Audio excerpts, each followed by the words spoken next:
So it has a brew, keep calm and drink tea mug as well. I've just had my hair chopped, which is why it's all styled really quite well, because the hairdresser did it. And I also have this amazing t-shirt by, I think it's called Looney Tooney on Twitter.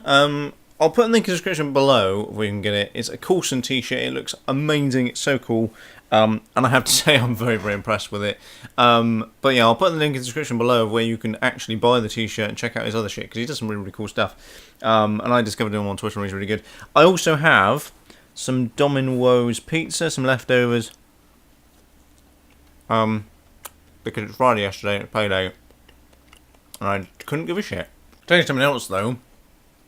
Domino's hot dog stuffed crust with mustard, dipped in Jack Daniel's barbecue sauce, is probably the most sexual thing you can possibly think of. Well, obviously apart from actual sex, but it's really, really nice. So yes, not really much to talk about in terms of me. I'm still down in Truro. I'm still playing it by here, so I'm still only really going to be doing brew times for a minute. Nothing else. I want to try and get some IP5 stuff done, because that kind of needs to be done before I need to look at sending the test unit back. So I'm going to try and get some of that done. I'm hoping that my place of work pulls a finger out, and either I'm going to be permanently located in Truro, in which case I can move and I can get my own place, which is great because it means I'll have my own setup for all sorts of stuff, or I get a permanent contract up here, and then I can move out and I can get my own place again, and I can actually start doing some proper videos as opposed to just brew times every weekend. So first things first, I think everybody already knows this news, but Google Mail's servers went down. Well, actually a load of Google servers went down. Google services went down over the weekend. It was on Friday, Friday evening it actually was, because today is actually Saturday. You'll be watching this on Tuesday and in the future. So it would have been Friday evening on the 24th. You can look at Google's status page of when it was actually down as well, which I'll put here. But basically, Google are kind of blaming it on an incorrect configuration, and there was some bug within the system which actually meant that it took all Google's services down.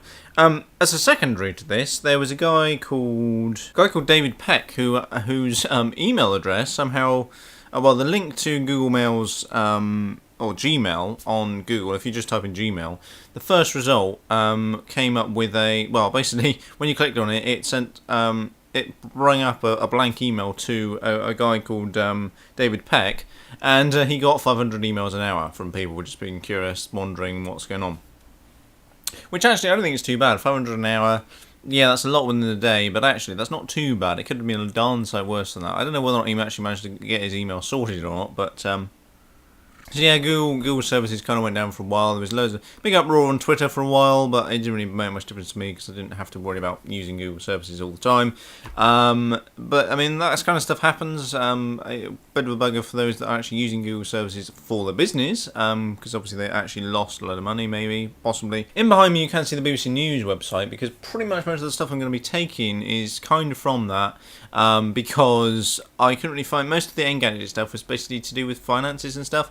The only thing I did want to mention about finances was Microsoft's Q2 revenue, first Q2 revenue, which was 24 billion, which was insane, and that actually includes the Surface, which is a top line of $893 million, which is ridiculous.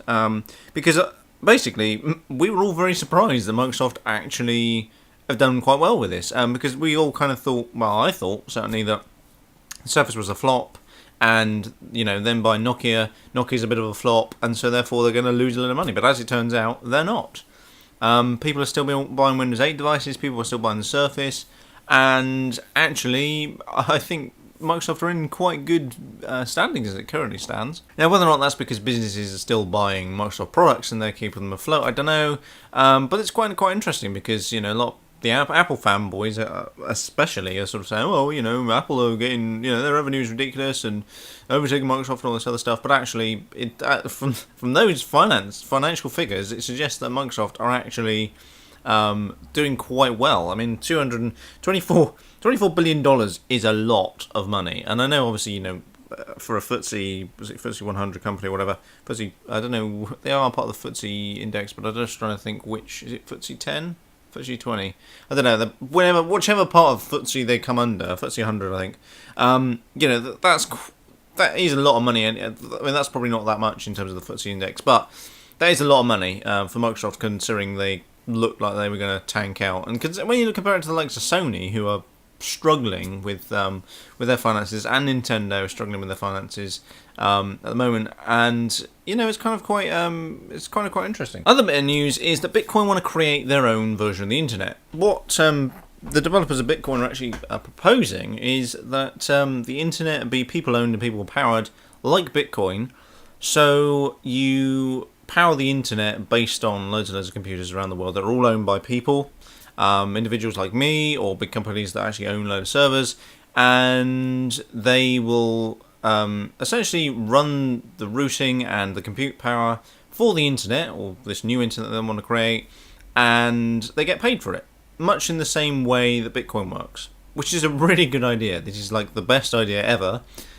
Whether or not it'll actually take off, I don't know, because obviously that you can create this new internet, which is fine. The trouble is people have got to buy into it. So, yeah, you can do the routing. Yes, you can do all the packet. You can do all the packet packet shaping and all that other stuff, and sending packets around and about. And you can do routing and hosting servers and doing all the compute power for it, which is great. But you've got to have the backing of the websites that actually want to be on there. You've kind of got to try and get over the fact the ISPs are going to kick off shit because they're not going to like it. However, it depends on how it would work, because the ISP, if it actually goes ahead and it will work, and it, everybody loves it and it's going to be the new industry standard, which is highly unlikely. But if that happens, ISPs will have to change their business model, which actually could be for the better for them, because what they could do is they could charge a fee for people wanting to use it, and then they charge a fee to whoever, who then, so like for instance, you get like a load of people who are combined together are creating bitcoins, but essentially they're creating internet in a kind of roundabout sense, and for all that they get paid, and Virgin will pay them as, like Virgin Media for instance, or BT or whoever, Verizon will pay them a specific amount of money for doing that sort of feature. And then maybe you'll have like agencies that actually sort of run things, or maybe you work for an ISP directly and then they pay you some money. One of the great advantages of this is that if something goes down, you've still got then other places to go anywhere in the entire world. So for instance, if my PC decided to die and I was routing a load of traffic, I'd then go to my neighbour, who might also be routing traffic, or somewhere else in Plymouth, for instance, or somewhere else in the UK. So it does mean that you haven't got this ISP. You're not relying on ISPs to actually connect you to the internet, which is really good. How well it will work and how secure it's going to be, I don't know. It's all in its early days at the moment, but it's a really cool idea. And actually, I would love to see something like that. Something people-powered, a people-powered internet that's actually, all the compute powered by the people. Something similar to Bitcoin, which is fantastic. It's a really good idea. It's a fantastic idea. To be fair, in terms of distributed computing, you could do that as a commercial venture. You could actually do. You could sell a product to people. For instance, like research companies, people like this, these big pharmaceutical companies, for instance, you could sell them a service that essentially is distributed computing, and you pay everybody that is part of that distributed computing kind of program, and you kind of go from there. Obviously, the only thing is it depends on how much money you're going to get paid, because probably at the end of the day, you're unlikely to actually recoup much profits, because because electricity is going up and up and up, and unless you've got a huge farm, it's unlikely you're going to be able to actually make any money from it. It depends, because obviously if it's in its infancy, you'll probably make quite a bit, and then as it moves down, down the line, and everybody gets wind of it, then you won't get much money from it. Especially like Bitcoin now. Bitcoin mining is pointless because there's too many people doing it, and it's not actually mining the bitcoins that is the problem. Mining the bitcoins is reasonably easy, but it's actually finding bitcoins to mine in the first place. And to do that, you've kind of got to be part of a group of people, and it's just not really worth your time anymore. One of the many cool things that US companies are doing now in light of this whole NSA spying thing is they're actually moving the data centers overseas. Microsoft are allowing their non-US users to choose where they want their data saved, so they can choose for it to be in the US or Europe or anywhere they have data centers, which is fantastic. It means freedom of data, it means freedom of all sorts of stuff. I think if you do have, I do think that if companies have multiple data centers in multiple countries or in multiple sort of areas around the world, you should be able to pay. You should be able to choose where that data is stored. Especially if you're a company, like if you're a big company that's got a server or got some cloud services, and for instance, if you're a UK-based company, you'd ideally maybe want it on the continent and in the US, because less so in the US, but away from the UK, just in case there's some big natural disaster or whatever, some big fire that spreads across the entire country. I'm just trying to think if there would be any instances in the UK where something major would happen. But if something major were to happen, you want it completely outside of the country so that you can still access it if the entire country goes kaput, there's some nuclear disaster or something like that.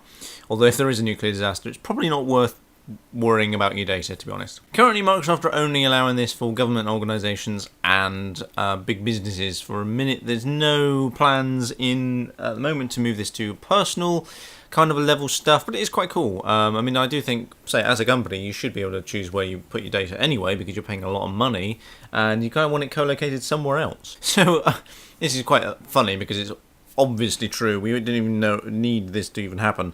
But the US privacy watchdog advises the NSA spying is legal. It is illegal even, which is hardly surprising. The privacy watchdog is called the Privacy and Civil Rights Oversight Board, which advised by a 3-2 majority that the program should end. Whether or not it will, who knows? They might decide that they might want to end it, but I'm not going to hold my breath, and I'm not too fussed about it for a minute. It doesn't bother me enough for me to stop using Dropbox and SkyDrive and Google Drive and all these other services that are US based, because I've not got too much to worry about because I'm not a criminal. But the trouble is with them gathering data on you, if the laws change and then they decide that you are a criminal, they can use that data against you. That's the biggest reason why I'm quite against it, and why a lot of other people are against it. It's not necessarily the fact that we're doing anything wrong. It's the fact that somebody might perceive you to be doing something wrong, and therefore it's kind of like an invasion of privacy. It's kind of similar to somebody opening all your letters before they come to you. So you have a load of letters that come to you, and before they get through the door, they open all your letters, read what's written inside, and then seal them back up again and then send them on to you. It's a bit like if the bank sent you your bank statement on a postcard. That's the kind of essentially what the NSA are doing. And that's what they're doing by breaking the encryption as well. And if you actually do that analogy to people that don't really understand email and the internet and data, the actual physical mail, snail mail analogy is really good. Say, if you can put it on a postcard, everybody's going to see it. The postman can see it. Everybody can see it. That's kind of the level of stuff that happens when you don't encrypt stuff. And then when you do encrypt stuff and it's in a sealed envelope. And essentially what the NSA are doing are ripping those envelopes open, looking, seeing what's inside, then sending them back onto you. Or actually, as they come to you, they're also taking a copy of what you're grabbing. And so it is kind of quite interesting to see how things are going. Obama kind of wants to get rid of it, which is kind of interesting. Hopefully, he doesn't get rid of it and abolishes it completely, because it is stupid and unnecessary. So the final thing to end on, which is fucking insane, is a company called Alcatel-Lucent. I don't even know how to pronounce that at all. And BT have achieved the fastest real-world fibre speeds of 1.4 terabits a second, which is effing insane. They did it at between the BT Tower in London and somewhere in Suffolk. It was about like 200 something odd miles, which is 255 miles, which actually is very, very good. And that's using existing infrastructure. That's not anything funky they're doing. That's just literally using what's currently there and exists to push out 1.4 terabits a second, which is absolutely ridiculous. Obviously, by the time you actually divide that up by a load of different people, that's not that impressive. But it is quite interesting, and that means that therefore the UK infrastructure is good enough. That means we can actually start pushing out higher bandwidths. At the moment, you can get gig speeds if you're a business. You can, well, I mean, you could easily get 100 gigabit streams for businesses if you really need it. But for home customers, really the maximum you can really get is 500 megabits a second, I think, and that's with BT Infinity, and that's only if you're in specific areas. With Virgin, the maximum you can get is 100, or actually 120 now, but they've got stupid bullshit caps on it. Like so Sky ADSL, so the maximum you can get through there is 20. Generally the internet in the UK is pretty damn shit, unless you're a research company, unless you're a big business, unless you're a university. Say that the organisation I work for has 3 gigabit up and down. Well, actually, with a maximum of 10 gigabit up and down if they really want it. They're only actually utilising 3 of it at the moment, but they can upgrade that to 10. And it is insanely good, which means I can upload YouTube videos in like 10 minutes as opposed to 7 hours, which is really good. But yeah, so that is really cool, and I can't wait for them to actually start increasing the speeds. I'm actually really looking forward to seeing where the likes of New Zealand go, because their 4G spectrum is insane.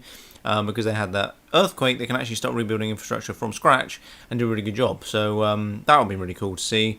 But yes, I think that's pretty much it. So I'm going to drink my brew. Check out the t-shirt link below, because it is effing amazing.